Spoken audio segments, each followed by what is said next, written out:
اور میرے عزیز دوستوں اور بزرگوں، جہاں پر آج آپ اور ہم عید کی خوشیاں منا رہے ہیں، وہیں پر بہت ضروری ہے کہ ہم غزہ کے ان مظلوم فلسطینیوں کو بھی یاد رکھیں، جہاں پر پچھلے ایک سال سے زیادہ عرصہ ہو چکا ہے، جہاں پر 10 لاکھ سے زیادہ لوگ بے گھر ہو چکے ہیں، جہاں پر 60,000 سے زیادہ لوگوں کی موت ہو چکی ہے، اور غزہ ایک دنیا میں ایک واحد ایسا مقام بنا ہے جہاں پر سب سے زیادہ لوگوں کے ہاتھ اور پیر کٹے ہوئے ہیں۔ غزہ ایک ایسا مقام بن چکا ہے جہاں پر آپریشن تو ہوتا ہے مگر وہاں پر بے ہوش کرنے کی دوائیں تک بھی نہیں ہیں۔ غزہ ایک ایسا مقام بن چکا ہے جہاں پر ٹینٹوں کے نیچے ظالم اسرائیلی حکومت کے ظلم اور بربریت کی وجہ سے علاج اگر ہوتا ہے تو ٹینٹوں کے نیچے ہوتا ہے۔ ہماری بیٹیاں بچوں کو پیدا کر رہی ہیں تو بغیر کسی طبی امداد کے، یا اگر ہے بھی تو بالکل محدود طبی امداد ان کو ملتی ہے، اور ٹینٹوں کے نیچے ان کا علاج ہو رہا ہے۔ آج وہ مظلوم قوم دنیا کو پکار کر تو تھک گئی، کوئی ان کی مدد کے لیے نہیں پہنچا، مگر ہم سلام کرتے ہیں غزہ کے ان غیور فلسطینیوں کے، ان کے عزم کو، ان کے حوصلوں کو، کہ مسجدیں ظالم اسرائیلی حکومت نے بمباری کر کے اس کو شہید کر دیا، ان کے گھروں کے ڈھیر پڑے ہوئے ہیں، انبار پڑے ہیں بمباری کی وجہ سے، مگر وہ بقرعید کو ہی منا رہے ہیں۔ وہ اللہ سے اپنے اس واسطے کو کمزور نہیں ہونے دیے بلکہ اس کو اور مضبوط کیے ہیں۔ میرے عزیز دوستوں اور بزرگوں، کل ایک ویڈیو میں دیکھ رہا تھا، کسی شخص نے مجھے بتایا کہ ہمارے وطن عزیز بھارت میں جو ایمپرو گلوکوز بسکٹ کا ایک پیکٹ 5 روپے میں ملتی ہے، غزہ کے ایک مظلوم باپ نے اپنی اولاد کی بھوک کو مٹانے کے لیے اس کو 2,300 روپے میں خرید کر اپنے معصوم بچے کے لیے لے کر آتا ہے۔ آپ اندازہ لگائیے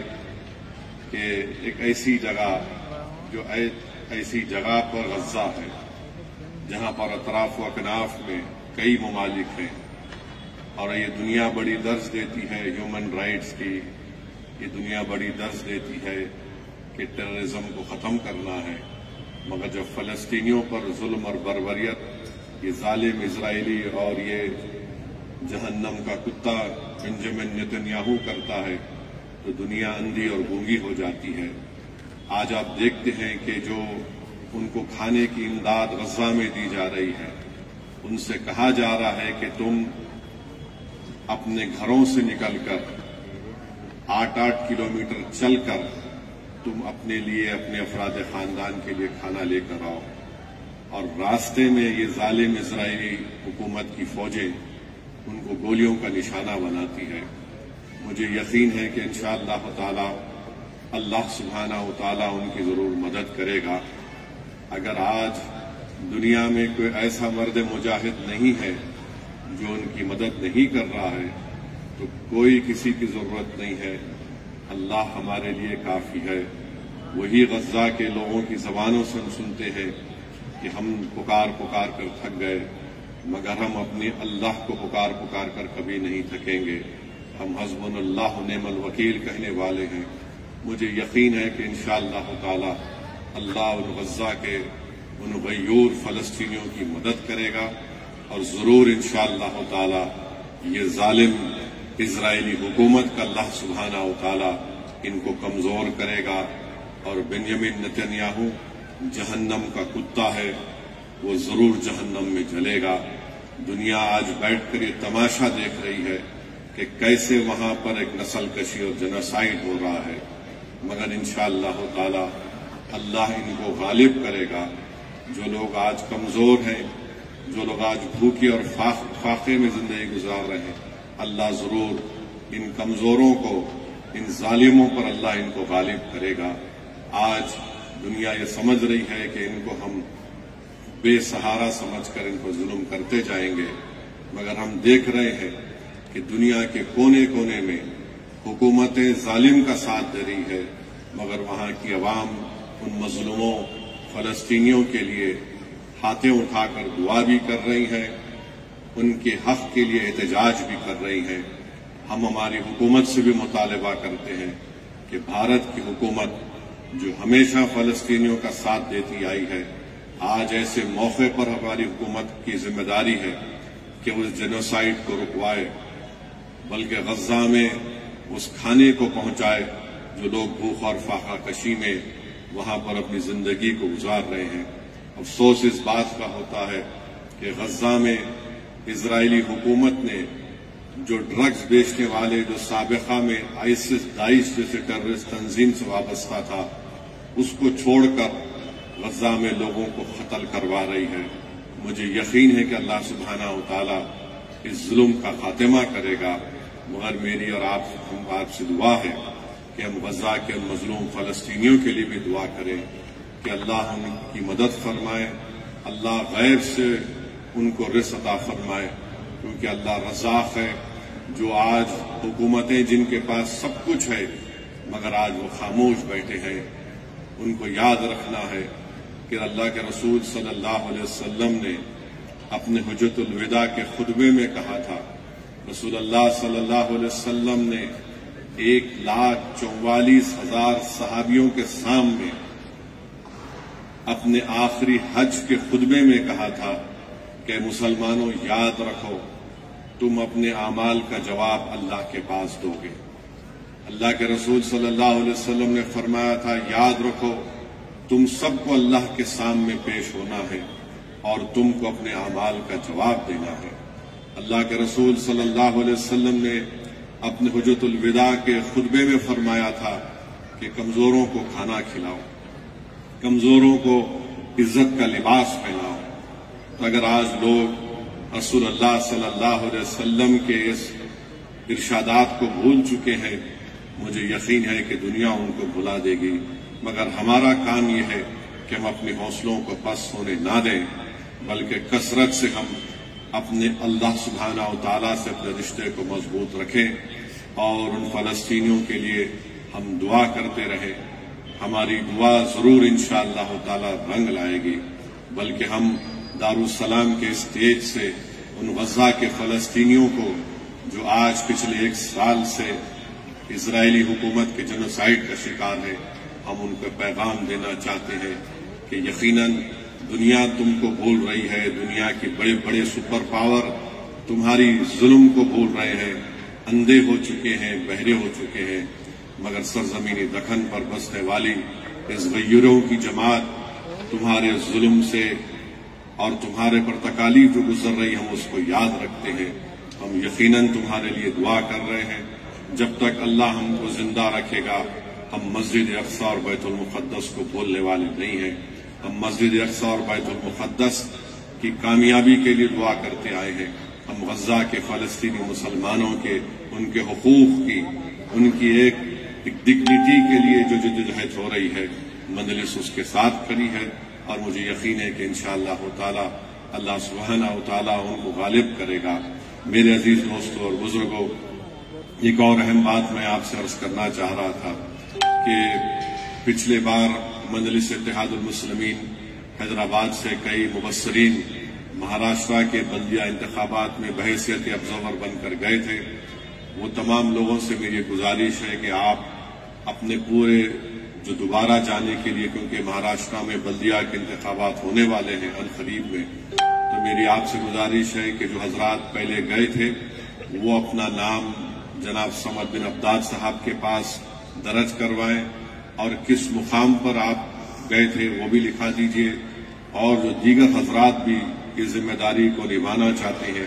آپ ضرور صمد بن عبداد صاحب کے پاس اپنے نام کو لکھائیے، کیونکہ میری کوشش یہ ہوگی کہ ایک ہفتہ 8-10 دن کے اندر ہماری طرف سے ان ٹیموں کو ایک اس مقام پر آپ کو بھجایا جائے، تاکہ آپ لوگ ایک سرسری طور پر تمام حالات کا جائزہ لیں، اور پھر اس کے بعد سے ہم اپنی تیاری کو بھی شروع کریں۔ الحمدللہ مجلس اتحاد المسلمین کی جانب سے اراکین اسمبلی کی جانب سے، اراکین قانون ساز کونسل کی جانب سے اپنی اپنی ذمہ داریاں نبھانے کی پوری کوششیں کی جا رہی ہیں۔ ترقیاتی کاموں کو جلد سے جلد پائے تکمیل کو پہنچانے کے لیے بھی مختلف بلدیہ حیدرآباد ہو، واٹر ورکس ہو، آبرسانی ہو، برقی کے عہدیداروں سے میٹنگیں کی جا رہی ہیں۔ ہم کو اپنے کام میں اور تیزی پیدا کرنے کی ضرورت ہے، اور یہی چند اہم چیزیں مجھے اب تک کہنا تھا۔ اب یہ تمام باتیں جو احمد پاشا قادری صاحب نے میرے بارے میں کہی ہیں، میرے بھائی مجلس اتحاد المسلمین کہ کسی بھی شخص کو اس وطن سے حب الوطنی کی سرٹیفکیٹ کی ضرورت نہیں ہے۔ ہم جو کچھ کہتے آئے ہیں وہ ہمارے بزرگ کہتے آئے ہیں، اور انشاءاللہ تعالی صبح قیامت تک ہم کہتے رہیں گے۔ اگر آج کوئی بیدار ہو رہا ہے تو یہ اس میں ہماری غلطی نہیں ہے۔ ہم تو شروع سے یہ کہتے آئے ہیں یہ وطن ہمارا ہے، یہ وطن ہمیشہ ہمارا رہے گا۔ اب یہ ان لوگوں کو سوچنا چاہیے جو آج بیدار ہو رہے ہیں۔ بہرحال ہم کو بہت کام کرنا ہے۔ بہار کے بھی اسمبلی انتخابات ہونے جائیں گے 3-4 مہینے کے اندر انشاءاللہ تعالی۔ وہاں پر بھی ہم کو اپنی جماعت کے امیدواروں کی کامیابی کے لیے پوری کوششیں کرنا ہے، اور مجھے یقین ہے کہ انشاءاللہ تعالی اب کے بار بہار کے اسمبلی انتخابات میں مجلس اتحاد المسلمین کو اللہ سبحانہ و تعالی اپنے فضل اور کرم سے ایک عظیم الشان کامیابی سے ہمکنار کرے گا۔ وہاں پر بہادر گنج سے مجلس نے جناب نوشاد عالم صاحب کو اپنا امیدوار بنایا ہے، اور اس کا اعلان بھی ہو چکا ہے، اور ڈھاکہ سے رانا رنجیت کو مجلس نے اپنے امیدوار کا اعلان کیا ہے انشاءاللہ تعالی۔ دیکھیے آگے کیا ہوتا ہے۔ اختر الایمان صاحب جو بہار کے صدر ہیں وہ ایک کوشش کر رہے ہیں، ہم امید کرتے ہیں کہ وہ اپنی اس کوشش میں کامیاب ہو جائیں۔ بہرحال ہم کو تو بہار میں پوری تیاری کے ساتھ اسمبلی انتخابات میں حصہ لینا ہے۔ ہم یہیں پر یہ بات کہیں گے کہ ایسی ایسی تنظیمیں ہیں جو بقرعید آتے ہی قانون کو اپنے ہاتھ میں لیتے ہیں۔ یہ حکومت کا کام یہ ہے کہ کسی کو بھی تو معلوم، یہ حکومت کا یہ کام یہ ہے کہ توصیف عالم صاحب، حکومت کا یہ کام یہ ہے جو ہمارے بہادر گنج کے امیدوار ہیں، حکومت کا یہ کام یہ ہے کہ جو لوگ قانون کو اپنے ہاتھ میں لیتے ہیں کسی بھی تہوار کے وقت، یہ جمہوریت کے لیے ٹھیک نہیں ہے، یہ رول آف لا کے لیے ٹھیک نہیں ہے، یہ ہمارے ملک کے آئین کے لیے ٹھیک نہیں ہے، یہ BNSS کے لیے ٹھیک نہیں ہے۔ اگر کسی کو شکایت ہے تو پھر آپ قانونی راستہ اختیار کریے۔ اگر آپ ویجیلنٹی بنیں گے تو پھر یاد رکھیے جمہوریت کمزور ہو جائے گی۔ اگر آپ یہ سمجھیں گے کہ میں زور کی بنیاد پر، اپنی طاقت کی بنیاد پر میں قانون کو بالائے طاق رکھ کر اپنی بات کو منوا لوں گا تو پھر یہ یہاں پر انارکی پیدا نہ ہو جائے۔ تو اس لیے تمام ارباب مجاز کی ذمہ داری ہے کہ ایسی تنظیموں کو، ایسی طاقتوں کے ان کے بڑھتے ہوئے زہر کو روکیں، ورنہ مستقبل میں یہ ٹھیک نہیں ہوگا۔ ہم تو ہر جگہ پر قانون کو اپنے ہاتھ میں نہیں لے رہے ہیں، بلکہ قانون کے دائرے میں رہ کر ان لوگوں کے جائز حقوق کو بچانے کی پوری کوشش کرتے آئے، اور انشاءاللہ کرتے رہیں گے۔ میں آپ تمام کو پھر سے عید الاضحیٰ کی مبارکباد پیش کرتا ہوں۔ بہت بہت شکریہ۔ طعام کا انتظام کیا گیا ہے، اور اگر جب اعلان ہوگا یا تیاری ہو جائے گی تو ضرور آپ کھانا کھا کے جائیے۔ وآخر دعوانا الحمدللہ رب العالمین۔